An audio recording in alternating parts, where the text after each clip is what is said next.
Ada beberapa faktor pemicu nyeri sendi lutut, bunyi, dan kaku yang hampir nggak bisa untuk dihindarin atau minimal susah banget untuk dihindarin. Ada dua sepengetahuan saya. Yang pertama adalah karena faktor usia.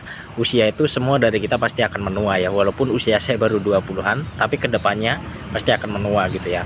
Kalau teman-teman usia 40-an ya itu siap-siap aja gitu loh. Kalau nggak menjaga pola hidup sehat, nggak menjaga pola makan, aktivitas, seringkali nyeri sendi lutut datang di usia segitu. Itu yang pertama. Terus yang kedua adalah karena faktor cedera. Nah itu saya juga tuh usia 21 tahun kemarin saya ngalami kecelakaan, dan itu memang di luar prediksi ya, karena tanggal apes itu nggak ada di kalender. Jadi kemarin mau nggak mau saya harus ngalamin nyeri sendi lutut, bunyi, dan kaku karena ada cedera tulang, sendi, dan saraf itu.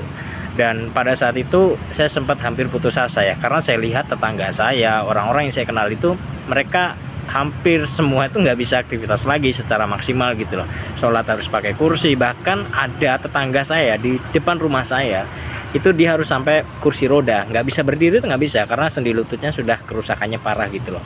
Dan saya nggak mau hal-hal seperti itu terjadi sama saya gitu kan. Dan akhirnya saya mikir-mikir lagi, oh berarti kalau pemicunya nggak bisa dihindarin, harusnya cara kita mengatasi itu bisa dong, karena itu kan pilihan ya. Kalau pemicu kan kita nggak bisa milih tuh, tapi kalau cara mengatasinya atau ikhtiar yang kita lakukan itu kita sendiri yang menentukan gitu loh. Dan kemarin sebenarnya dokter juga menyarankan untuk operasi karena kondisi saya cukup serius, tapi akhirnya saya memutuskan untuk menolak ya.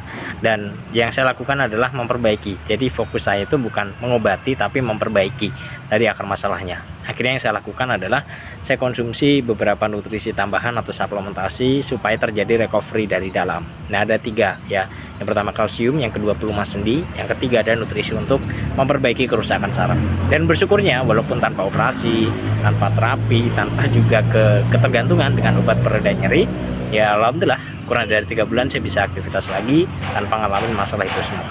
Kalau teman-teman mau ngobrol-ngobrol, mau tanya-tanya, boleh silahkan komentar aja di video ini, atau bisa langsung masuk ke profil saya. Mudah-mudahan kita bisa diskusi dan teman-teman bisa segera menemukan kualitas hidupnya kembali.